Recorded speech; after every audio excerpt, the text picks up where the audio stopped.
Very good afternoon friends, this is Tapas में आपका स्वागत है। Today is 18th of September 2023 and we are going to discuss the Hindu का news paper. सो देखते हैं आज के पेपर में क्या इंपॉर्टेंट है। तो पहला न्यूज तो लगातार वही है कि कावेरी को लेके है। आप सबको पता है कि कावेरी डिस्प्यूट जो है वो तमिलनाडु वर्सेस कर्नाटका में लगातार चालू है। अब कर्नाटका गवर्नमेंट जो है वो कह रही है कि इस बार जो है वो रेन उतना ज़्यादा हुआ नहीं है, तो उसकी वजह से जो है वो हम उतना ज़्यादा पानी आपको दे नहीं सकते। तो ये लोग स्टार्ट कर गए कि पहले तो ट्रिब्यूनल में गए और फिर वहाँ से बात नहीं बनी तो कोर्ट जाएंगे, फिर वहाँ से नहीं होगी तो सुप्रीम कोर्ट जाएंगे। तो इस टाइप की चीज़ें हो रही हैं लगातार। तो आपको ऑलरेडी मैंने बताया था कि आप जो कावेरी रिवर को लेके जो भी फिजिकल उनके जो भी मैप हो उसको उसको जो डैम हो वो आप देख लीजिएगा। सो रिपीटेड न्यूज़ है, सो इसमें कुछ नया कुछ करना नहीं है, लगातार मैं इसको कवर करते आ रहा हूँ। तो आपके लिए कावेरी रिवर जो है वो इंपॉर्टेंट है इस बार, ये याद रखिएगा। फिर उसके बाद क्या है, दूसरा, centre plans to recall RAF from Manipur. तो ये आरएएफ क्या होता है? Rapid action force. तो एक टाइप का फोर्स है जो मोस्टली जो है ना वो इस टाइप की चीजों को नहीं देखती है, जहां पे बहुत लंबे समय से जो है वो नॉर्मेलिसी जो है वो चीजें नॉर्मल हो नहीं रही है और थोड़ा सा डिस्प्यूट है, क्राइसिस है पर्टिकुलर एरिया में। तो आप ऐसे जगह पे आप इस फोर्स का यूज नहीं कर सकते। रैपिड एक्शन फोर्स का काम है तुरंत पहुंचना, आपको रिलीफ देना, और फिर आगे की जो चीजें हैं वो अदर फोर्स संभालेगी, जो रेगुलर फोर्स होंगी ना वो संभालेगी ना, रेगुलर फोर्स, चाहे वो सीआरपीएफ हो, सीएपीएफ हो, बीएसएफ हो या व्हाट्सएवर, जो भी रेगुलर फोर्स होंगी। आरपीएफ आरएएफ का काम है कि रैपिड एक्शन फोर्स, जल्दी से पहुंच के वहां पे चीजों को कंट्रोल में रखना, वेट करना, जैसे ही कोई रेगुलर बॉडी आएगी उसको सौंप देना, वापस आ जाना। तो मणिपुर में अब जो है आरएएफ जो है उसको वापस लिया जाएगा, क्योंकि जो कुछ जगह पे जो अभी नॉर्मल वापस से जो क्राइसिस जो है, मणिपुर क्राइसिस जो है मैती वर्सेस कुकी को लेके जो है, तो वो स्टार्ट हुए हैं। तो उसमें क्या करते हैं वो लोग, उसके ऊपर डिफरेंट डिफरेंट एमिनेशन और डिफरेंट डिफरेंट की चीजों से अटैक करते हैं। और दीज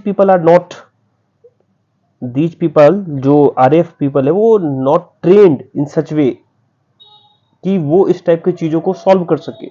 उनकी ट्रेनिंग ही ऐसी नहीं है ना, तो आप उसको ट्रेनिंग नहीं दिए हो इस टाइप की प्रॉब्लम को टैकल करने के लिए, और फिर भी आप उसको मैदान में उतार रखे हो, तो उसको लेके थोड़ा सा दिक्कत था। तो सेंटर ने अब एक रिकॉल प्लान स्टैब्लिश किया है कि आरएएफ जो भी मणिपुर में बटालियन जो भी हैं उनको वापस किया जाएगा मणिपुर से, और रेगुलर फोर्स उस जगह को डेफिनेटली संभालेगी जो भी होगी, या चाहे वो सीएफएफ हो, सीएपीएफ हो या सीआरपीएफ हो, तो उसको संभालेगी। तो आरएएफ देख लीजिएगा, इतना इंपॉर्टेंट नहीं था, लेकिन ये कंटेंट क्या था वो आपको समझा दिया मैंने। अब न्यू पार्लियामेंट है, तो आपको पता ही है कि स्पेशल सेशन जो है वो 18 तारीख से 22 तारीख तक चलेगा। तो इसमें तो कुछ बिल के ऊपर बहस होना है। आप सबको पता है कि इसका जो है जो मॉड्यूल है वो आ चुका है कि इसमें किस पे बहस होगी। तो कुछ इलेक्शन से रिलेटेड बिल है, उसके ऊपर बहस होगी, और कुछ एडवोकेट प्रोटेक्शन को लेके है तो उसके ऊपर बहस होगी, और 75 ईयर्स ऑफ जो है अपना इंडिपेंडेंस जो है उसको लेके भी होगी कि हमने 75 ईयर्स कंप्लीट किया, तो उसको लेके भी है। तो आपको ये तीनों चीजें, चारों के ऊपर बिल जो होगा उस पर डिस्कशन होगा, और उसके बाद जो है हम नए पार्लियामेंट की ओर मूव भी करेंगे कि हम नए पार्लियामेंट में जाएंगे और वहां पे अपना जो है जर्नी स्टार्ट करेंगे। तो पार्लियामेंट सेशन जो होगा वो न्यू पार्लियामेंट में स्टार्ट होगा, तो उसको लेके है। तो इसमें कुछ है नहीं, तो इसको देख लेना। तो ये एक टाइप का। अब इसमें क्या है कि आपको ओल्ड पार्लियामेंट जो था वर्सेस न्यू वाला, तो उसके कुछ फैक्ट्स देख लेना आप, इंपॉर्टेंट हो तो ये हो गया। नेक्स्ट, तो आपको न्यू पार्लियामेंट के बारे में थोड़ा सा पढ़ना है, ऑलरेडी डिस्कस हो चुका है लेकिन आप उसको देख लेना। ये अभी ऑपरेशन जो है श्रीनगर में वो अभी चालू है, कुछ दिन से कुछ एरिया ये डिस्टर्ब है तो उसको लेके अब वो क्या करते हैं, पहले तो ये करते थे कि लड़ते थे, अभी आजकल क्या करे, जो भी मिलिटेंसी हो गई ना वो आर्मी के उस पे अटैक करके वापस जंगल की ओर भाग जा रहे हैं। तो लंबा एक्सरसाइज हो गया है मिलिटेंट्स को खत्म करने के लिए, तो उसको लेके है, राइटर ने उसको लिखा। Next, so Telangana liberation day not celebrated due to vote bank politics. तो अब ये है क्या, पहले ये देखो कि ये जो सेंट्रल गवर्नमेंट है वो कह रही है कि निजाम के हाथ से, निजाम को हमने बीट किया, इंडियन जो फोर्स है उस समय पे, और वहां पे फिर जो है एक टाइप का लिबरेशन वहां पे आया। हैदराबाद में निजाम था, आप सबको पता होगा, तो कोई इंपॉर्टेंट तो था नहीं। तो आपको ये निजाम से जीत कर उसको हरा के ऐसा, और हमने एक टाइप का लिबरेशन उससे पाया, तो इसीलिए उसको लिबरेशन डे बोल रहे हैं। लेकिन जो स्टेट गवर्नमेंट है उसको नेशनल इंटीग्रेशन डे बोल रहा है। स्टेट गवर्नमेंट जो है उसको नेशनल इंटीग्रेशन डे बोल रहा है। सो चंद्रशेखर राव है, केसी राव बोलते हैं उनको। तो इनके दोनों में अपनी पॉलिटिकल, अब इसको डिटेल में तो क्या है कि फिर वही पॉलिटिकल चीजें हो जाएगी, कि इसका डिटेल तो यह है कि ये पॉलिटिकल न्यूज है, थोड़ा सा पॉलिटिकल न्यूज है। लेकिन आपको लिबरेशंस की बात, निजाम की बात आई तो हिस्ट्री में हो सकता है आपको पूछ दे। तो निजाम जो था वो हैदराबाद में था, सबको पता है ये। तो इनसे कुछ ऐसी जगह थी जहां पे जो इंडिया में जो था वो इंडिया के साथ जुड़ा नहीं था, देश आजाद के होने के बाद भी। तो उसमें एक जूनागढ़ था, एक हैदराबाद था, एक जम्मू कश्मीर था।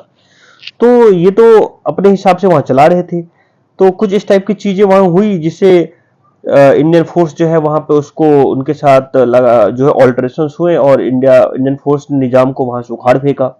और फिर वहां पे जो जिस टाइप की वहां पे उनकी पॉलिसीज होंगी, या फिर वो जिस टाइप के वहां पे अत्याचार कर रहे होंगे, उसको हटा के एक डिफरेंट टाइप का, एक डेमोक्रेटिकली चुनी हुई सरकार को वहां पे इंडिया ने देने की कोशिश की, और दिया है भी। तो उसको लेके तो है कि हमने उसको लिबरेट किया, सेंटर के जो भी फोर्स है वो भी उसने वहां पे जाके उसको 17 सितंबर 1948 को उसको वापस जो है इंडिया में ऐड किया। तो उसको लिबरेशन डे बोला जाए। और इस बार लिबरेशन डे नहीं मनाया, वो अमित शाह जी कह रहे हैं कि वो कोई वोट बैंक का काम है, वोट बैंक का पॉलिटिक्स है, जबकि स्टेट कह रही है कि नहीं, ये नेशनल इंटीग्रेशन डे है, इवेंट है ये एक टाइप का। उन्होंने मनाया भी पब्लिक गार्डन में, तो उसको लेके है। तो लिबरेशंस को लेके यहाँ भी है। एक्चुअल मराठवाड़ा का भी कुछ रीजन जो था वो निजाम के पास था, हैदराबाद के निजाम के पास, तो इनको भी वहां से आजादी मिली।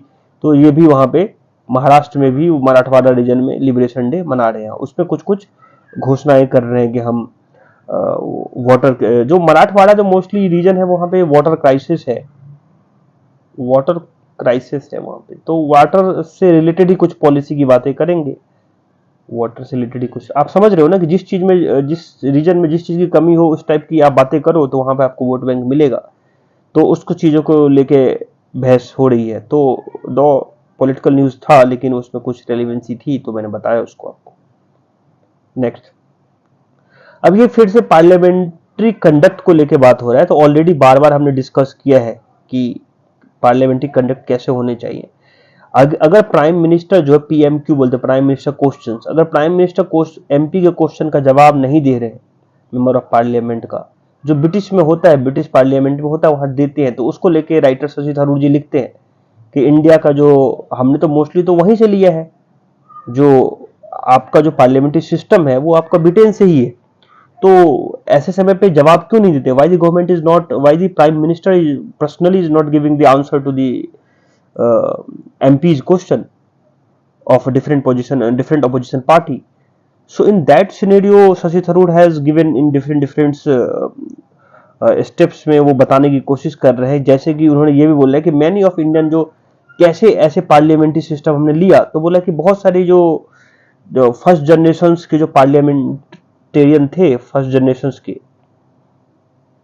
वो मोस्टली जो थे उसमें से वो ब्रिटेन से पढ़ के आए थे। तो वहां का पार्लियामेंट्री सिस्टम के बारे में उन्होंने देखा था, तो we are adopting that very easily and वो बोले थे कि ये तो अच्छा है और एडवाइज करते थे कि हमको इस टाइप की चीजों को रखना चाहिए। कुछ चीजें तो एक लेवल का आपने सबने सुना होगा कि those who are in the favour of the bill से या, तो अब वो या बोल रहे हैं, ए बोल रहे हैं, यस बोल रहे हैं, उसको लेकर डिस्कशन है। तो आपने तो उसको ए वाई ई प्रोनाउंसिएशन है इनका ए, ठीक है, और जो बोले हमने हमारा प्रोनाउंसिएशन यस होना चाहिए या हाँ होना चाहिए, ठीक है, तो हमें तो ये करना चाहिए ना। तो लेकिन हम तो आज भी उन्हीं के वो उसको लेके चल रहे हैं कि those are in the favour of the bill से ए, जो दोज आर नॉट फेवर और से समथिंग लाइक दैट।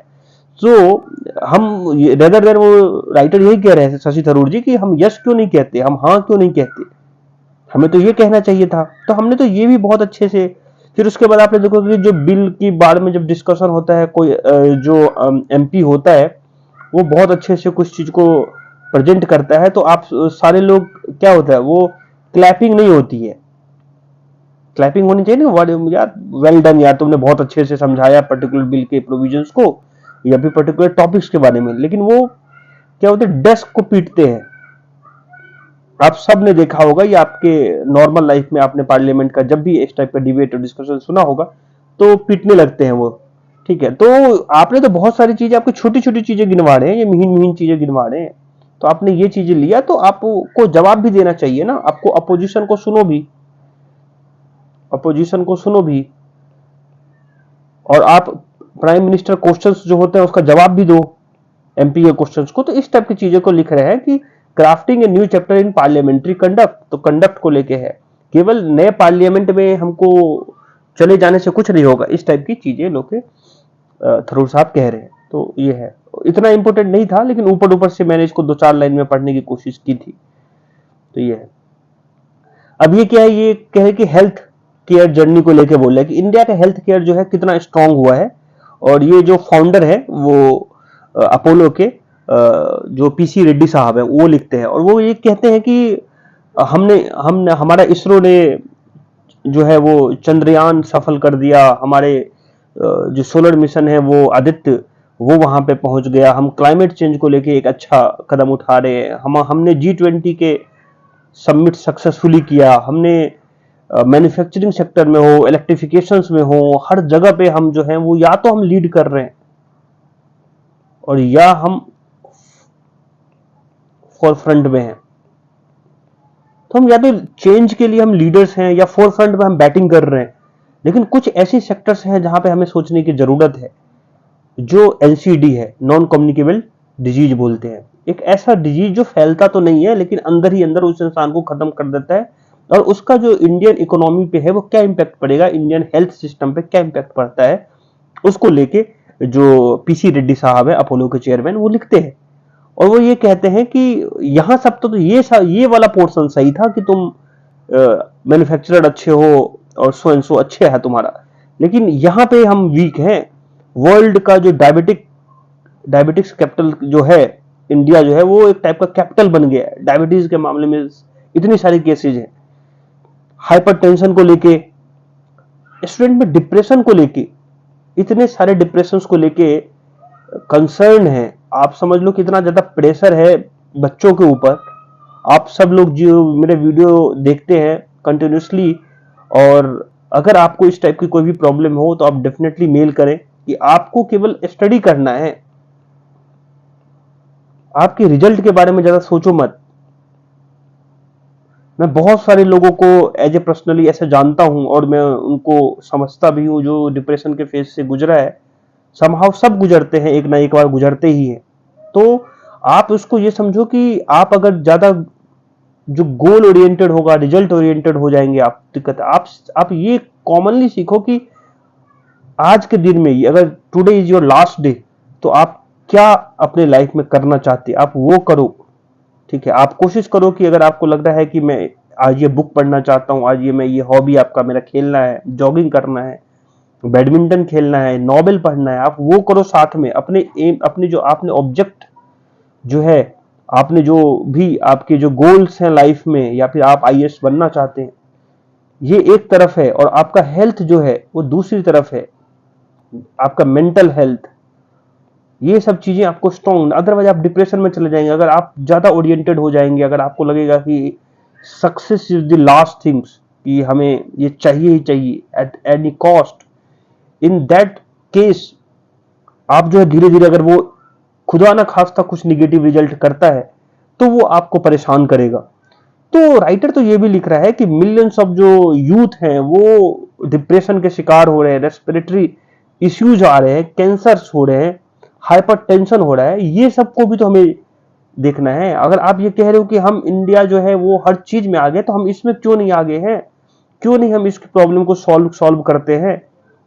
इसके लिए कुछ तो सॉल्यूशन होगा। तो इंडिया की नॉन कम्युनिकेबल डिजीज को लेके जो बर्डन्स हैं उसको लेके बता रहे हैं कि ये 4 ट्रिलियन यूएसडी डॉलर जो हो जाएगा 2030 तक हो जाएगा। और this is one of the biggest road blocks of Indian development and creative edge tax. और ये तो बहुत बड़ा एक टाइप का रोड ब्लॉक है। आपने जो जिस हिसाब से 2030 में आपने सोचा है कि इंडियन इकोनॉमी को कहां पे ले जाना है, इसका एक बंच ऑफ जो पैसा है ना, वो तो इधर ही लग जाना है आपका। सो ये इन्होंने इंडस्ट्री को बोला, अर्ज किया है कि आप सब एक साथ आओ और प्रोटेक्ट करो इंडिया को इस मीनेंस से, एडवोकेटिंग बेटर लाइफ स्टाइल, और उनको एडवोकेट करो कि आप किस तरीके से आप अपना लाइफ को जी सकते हो। कंप्रीहेंसिव हेल्थ चेक होना चाहिए, रेदर देन कि आप जाके एक ब्लड टेस्ट करा लेते हो, उस ब्लड टेस्ट से कुछ निकलता है नहीं, जबकि आपको पूरा हेल्थ चेकअप लेना चाहिए था। तो उस सब टाइप की चीजों को शेरमाल साहब कहते हैं। फिर ये कहते हैं कि कैसे इन्फेंट मोर्टेलिटी रेट और एमएमआर जिसको बोलते थे वो किस तरीके से इंप्रूव हुआ है इंडिया में, तो उसको लेके है। लाइफ एक्सपेक्टेंसी जो थी वो पहले जो थी 55 साल थी, राइट नाउ 70 साल है। तो हम तो इंप्रूव कर रहे हैं। हम बहुत सारे स्केल हैं जहां पे हम, जैसे कार्डियोलॉजी हो गया, ऑन्कोलॉजी हो गया, बहुत सारे हैं, ऑर्गन ट्रांसप्लांट हो गया, और मेडिकल वैल्यू ट्रेवल्स बहुत सारे, जिसको मेडिकल टूरिज्म कहते हैं अपन लोग।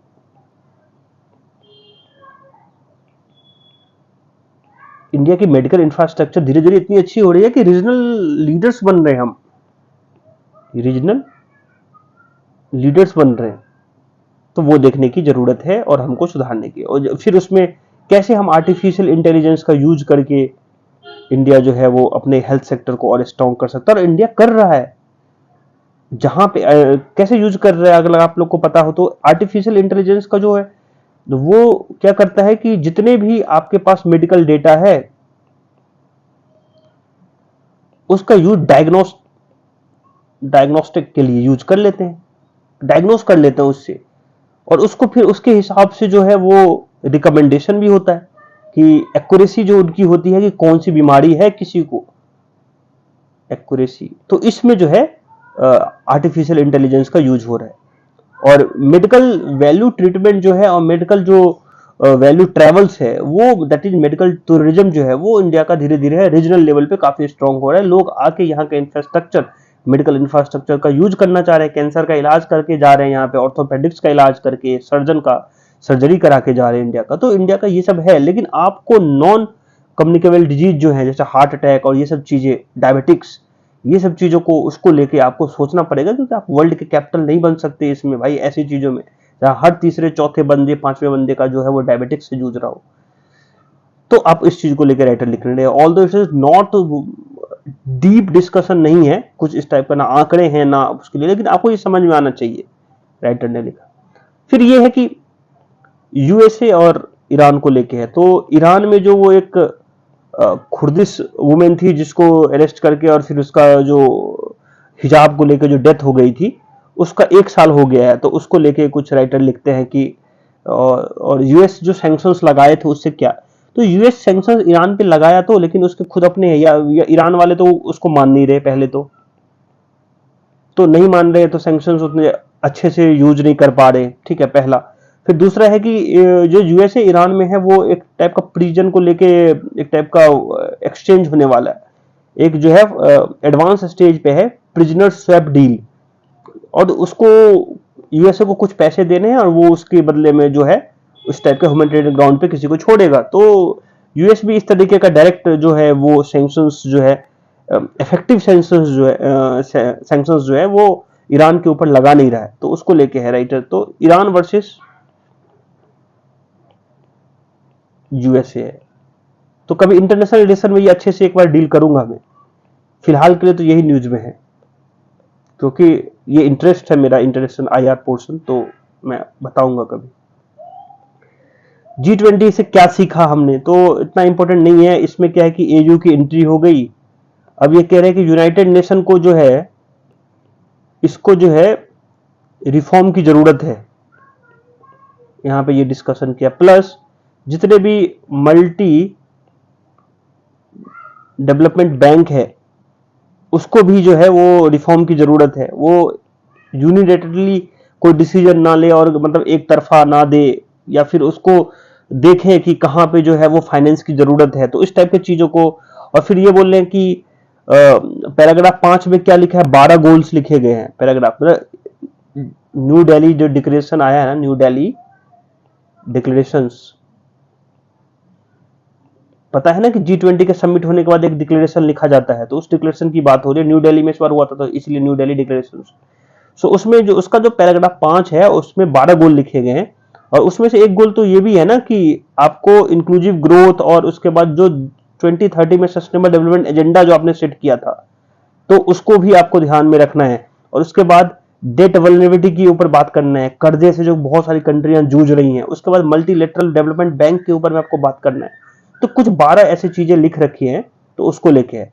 फिर कौन हारा कौन जीता, G7 हारा या रसिया जीता, इसको लेके भी है न्यूज की इंडिया ने किस टाइप की चीजें लिखी अपने उसमें जो डॉक्यूमेंट्स में, अपने डिक्लेरेशंस में, न्यू दिल्ली डिक्लेरेशन में, कि कुछ लोग उसको बोल रहे हैं कि जो रसिया का एज थोड़ा सा ज्यादा है, रसिया की ओर थोड़ा ज्यादा चला गया, G7 थोड़ा सा हार गया। कौन हारा कौन जीता, ये इंडिया का कभी स्टेक होता ही नहीं है। एज ए डिप्लोमेट्स इंडिया ये चाहती है कि वर्ल्ड में पीस क्रिएट हो, एक स्टेबल गवर्नमेंट हो, एक इंक्लूसिव गवर्नमेंट हो। पूरे वर्ल्ड की बात है, जो जहां पे एक जो एजेंसियां हैं और जो भी बड़े बड़े बैंक्स हैं, बड़े बड़े डेवलपमेंट बैंक्स हैं, ठीक है, वो फाइनेंस जो हो उसको प्रॉपर दे, किसी एक पर्टिकुलर कंट्री को ना प्रोवाइड करे। इंडिया का हमेशा इस टाइप का चीजें होता है। तो आप कोई जनरल वर्डिक्ट जो भी देता है वो उनके वर्डिक्ट्स हो सकते हैं कि G7 lost a little to prevent the summit to failures, या रसिया गेन मोर, ठीक है। बट इंडिया का जो था वो कंप्रिहेंसिव था। लिखा था कि इंडिया ने कि comprehensive just and durable peace in Ukraine. तो इंडिया ने ऐसा नहीं बोला था कि रसिया जीत रहा है। तो आप उसको समझना, न्यू दिल्ली डिक्लेरेशन में ऐसी ऐसी चीजें की बात हुई। फिर एयू परमानेंट मेंबर आया, वो मैंने आपको बार बार बता दिया है। फिर we commit to strengthen our tie with support of African Union. Definitely African Union को अगर आपने एंट्री लिया है तो लॉन्गर टर्म में ये जब यूएनएससी के रिफॉर्म होंगे ना और इनकी डिमांड होगी, तो डेफिनेटली जो अफ्रीकन कंट्री है वो इंडिया का परमानेंट मेंबर के लिए बिल्कुल एक टाइप का पुश देगा। तो ये एक लॉन्ग टाइप का डिप्लोमेसी भी है जो आपको समझना है। तो इंडिया ने जो अफ्रीकन यूनियन है उसकी एंट्री में कराने से एक टाइप का इंडिया का जो उसमें रोल होगा वो इंपॉर्टेंट हो जाएगा यूएनएससी के रिफॉर्म में। फिर इस टाइप की चीजें हुई हैं, तो ऑफ कोर्स तो उसको लेके है राइटर। तो G20 से हमने क्या सीखा वो उसको लेके है। और कुछ है इसमें पैराग्राफ 47 में कुछ इस टाइप का कि 21st सेंचुरी जो है only be address through multilateralism, reforms और इंटरनेशनल कोऑपरेशन। तो यस, तो ये तो मैंने आपको बता ही दिया कि आपको इस टाइप की चीजें करेंगे तभी जो है 21वीं सेंचुरी जो है वो पीसफुल होगी, अदरवाइज इस टाइप की चीजें तो होगी नहीं। सो यस, ये ऑलरेडी डिस्कशन। एक्सपोर्ट को लेके मैंने ऑलरेडी एक कल की वीडियो में बना चुका हूं, तो मैं कि एक्सपोर्ट कम हो गया, डिप हुआ तो उससे क्या होगा, तो मैंने बना दिया। चीता के बारे में ऑलरेडी मैंने बात कर दिया कि रीइंट्रोडक्शन ऑफ चीता का बार बार मैंने इसके ऊपर अलग से वीडियो भी बना रखा हूं, रीइंट्रोडक्शन ऑफ चीता। चीता गायब हो गया था तो और उसको हम रीइंट्रोड्यूस किए हैं, ठीक है, तो उसको लेके है। तो इसमें थोड़ा सा कूनो नेशनल पार्क देख लेना, बस ये देख लेना कहां से। ये देखो, ये हाईलाइट भी इसमें थोड़ा सा देखोगे तो ये कूनो नेशनल पार्क। तो वहां पे बहुत सारी चीजें जो हम लाए थे नामीबिया और वहां से साउथ अफ्रीका से, तो उसमें बहुत सारे मर गए थे। तो उसको लेके लगातार सुप्रीम कोर्ट ने भी उसको पूछा था कि भाई बाहर से तो तुम इंट्रोड्यूस कर लिए, ले आए, लेकिन उसका जो हैबिटेट है वो चेक किया कि नहीं, कि है भी कि नहीं है। तो अभी तो नेक्स्ट पेज में देखोगे कि जो जो गवर्नमेंट है उसने रिपोर्ट भी दिया है कि हमने जो चीता के बारे में जितना गोल समझा था वो तो रिपोर्ट में दिया है कि उतना हमने अचीव कर लिया है। तो बहुत सारे तो नुकसान हुए, बहुत सारे चीता को तो डेथ भी हुई है वहां पे। तो ये है। तो चीता री इंट्रोडक्शन एक बार हमने ऑलरेडी डिस्कस किया है। तो चीता से रिलेटेड मोस्टली तुमको नेशनल पार्क पूछेगा और वहां से रिवर कौन सी गुजरती है वो सब पूछेगा। तो इससे, और चीता जो लास्ट जो देखा गया था, कब देखा गया था, फिर इस टाइप की चीजें हो सकती हैं। ठीक है, इससे ज्यादा बेहतर ये है कि एक बार आप जो कूनो नेशनल पार्क है उसको मैप में ट्रेस कर लो कि एमपी के कौन सी जगह पे है। ठीक है, तो ऊपर वाले एरिया जो है भिंड, मुरैना, ग्वालियर, शिवपुरी, श्योपुर, वो वाला एरिया में कूनो नेशनल पार्क है, तो आप उस वाला देख लेना एक बार। अब ये तो मैंने बोला ही था कि UN should be prepared reform. ये जयशंकर साहब ने कहीं पे बैठे थे, वहां पे उन्होंने ये बोला है कि यूएनएससी को रिफॉर्म करने की जरूरत है। यूएनएससी में आप सबको पता है कि 5 परमानेंट मेंबर हैं और 10 जो है वो टेम्पोररी होते हैं, और ये रोटेटिंग होते हैं, चेंज होते रहते हैं। तो टोटल 15 मेंबर होते हैं और सबके पास वोट होता है, और ये 5 के पास वीटो होता है, यूनाइटेड नेशन सिक्योरिटी काउंसिल। तो वो है, तो इसको रिफॉर्म करने की बहुत दिनों से बात हो रही है, और ये रिफॉर्म बहुत रिक्वायरमेंट, नीड है, नीड ऑफ द आवर जिसको बोलते हैं ना, ये यूनाइटेड नेशन का यूएनएससी का रिफॉर्म होना बहुत जरूरी है। एक्टिव रेज कंसर्न, अब ये सीईसी ईसी का मैं बार बार बता दूं कि अभी जो स्पेशल सेशन चल रहा है पार्लियामेंट का, उसमें हो सकता है इस बिल को पास किया जाए। लेकिन अब यही है कि सीईसी और ईसी का अपॉइंटमेंट पहले कौन करता था? सुप्रीम कोर्ट ने बोल दिया था कि नहीं, इसमें क्या होगा, प्राइम मिनिस्टर होंगे, लीडर ऑफ ऑपोजिशन होगा, और जो होगा सीजीआई होगा। इन्होंने चेंज कर दिया, सेंट्रल गवर्नमेंट ने। बोलते नहीं भाई, अगर इसका अपॉइंटमेंट कराना है सीईसी और ईसी का, if you want to appoint the chief election commissioner or election commissioner of India, so the committee which will recommend the name will comprise from what? Comprises as first prime minister plus leader of opposition plus one cabinet minister. So there is no role of judiciary in appointing to CEC. So activist raise concern over the bill, कि ये तो फिर से वही हो गया ना कि ट्रांसपेरेंसी जो थी, जिसको लेकर शक था कि एक बंदा एक दिन पहले, कुछ दिन पहले ये हुआ था कि जो इलेक्शन कमीशन के जो सिलेक्ट हुए थे वो कुछ दिन तक पहले वो सरकार के में कोई पोस्ट पे थे, ब्यूरोक्रेट्स थे, और 2-4 दिन के बाद उन्होंने वहां पे रेजिग्नेशन डाल के वो इलेक्शन कमीशन में आ गई। तो अब 2 दिन में रिक्रूट कर लिया। तो उस टाइप की चीजों को सुप्रीम कोर्ट, कुछ लोग गए थे वहां पे कि इस टाइप की चीजें कैसे हो सकती है। तो सुप्रीम कोर्ट ने कहा था कि जो अपॉइंटमेंट ऑफ सीईसी और ईसी होगा, उसमें जो कमिटी होगी उसमें ये 3 लोग होने चाहिए। तो इससे क्या होगा कि जो इलेक्शन कमीशन एक डेमोक्रेटिकली, जो एक इलेक्शन कमीशन है, कॉन्स्टिट्यूशनल बॉडी है, आप सबको पता होगा। तो इनका काम है कि फ्री फेयर इलेक्शन कराना, फ्री फेयर इलेक्शन कराना। तो यहाँ पे ट्रांसपेरेंसी बहुत जरूरी है। तो यहाँ पे अगर सीजीआई रहेंगे तो गवर्नमेंट की 2 लोग नहीं हो पाएंगे, एक तो अपोजिशन हो जाएगा, एक गवर्नमेंट होगा, एक न्यूट्रल बॉडी हो जाएगी। लेकिन यहाँ पे अगर आएंगे, सेंट्रल गवर्नमेंट ने जो रिकमेंड किया वो देखोगे तो एक पीएम, एक लीडर ऑफ अपोजिशन और एक कैबिनेट का मिनिस्टर, तो मतलब 2 लोग हो गए, तो 2:1 हो जाएगा। तो ऑफकोर्स जिसको वो चाहेंगे उसको वो इलेक्शन कमीशन और चीफ इलेक्शन कमिश्नर बना सकते हैं। सो एक्टिविस्ट जो है उसको लेकर थोड़ा सा कंसर्न में है, अपॉइंटमेंट ऑफ सीईसी और ईसी को लेकर। परमानेंट, ये मैं आपको बता दिया हूं कि इसमें परमानेंट जो है वो मेंबर जो है वो चाइना, फ्रांस, रसिया, यूके और यूएसए, ये 5 जो है वो परमानेंट मेंबर है United nation of security councils के। और जो उसमें 10 नॉन परमानेंट मेंबर्स हैं राइट नाउ, जिनका ईयर कितना साल का होता है, 2 साल के लिए होता है, 2 ईयर्स के लिए वो चुन के आते हैं। उसमें से ये है, अब इंडिया इसमें है नहीं, आपको दिख रहा होगा कि India is not a non permanent member of UNSC right now. So India की तरफ से आप देखोगे तो एशिया की तरफ से जापान है, जापान अभी लीड कर रहा है, तो जापान हो गया। अब इसका अब याद करना कि अल्बेनिया हो जाएगा, ब्राजील हो जाएगा, फिर इक्वेडर हो जाएगा, गेबोन न्यूज में है, तो हो सकता है आपको पूछ दे, क्योंकि गेबोन में भी यहाँ पे अभी मिलिट्री को लेके कुछ है, वहां पे भी मिलिट्री जो है वो स्ट्रांग हो रही है, वहां पे भी कुछ इस टाइप की चीजें हो रही है जो नाइजर और उस टाइप की चीजें हो रही थी, कुछ दिन पहले की बात है गेबोन को लेके। तो गैबोन भी है, तो फिर एक घाना है, एक जापान है, एक माल्टा है, मोजाम्बिक है, स्विट्जरलैंड भी है, ठीक है, तो और यूएई है। तो यूएई भी इंडिया का एक अच्छा पार्टनर है। तो आप इसको देखिएगा, ये 10 लोग हैं। तो आप इसका नाम यूपीएससी अगर शायद पूछे ना पूछे, लेकिन स्टेट पीसीएस का वो कोई इंसान एग्जाम दे रहा है तो वो आपसे पूछ सकता है इसको, तो आप उसको ध्यान रखिएगा। इंडिया एशिया की तरफ से रिप्रेजेंट जापान कर रहा है, तो आप उसको देखिएगा।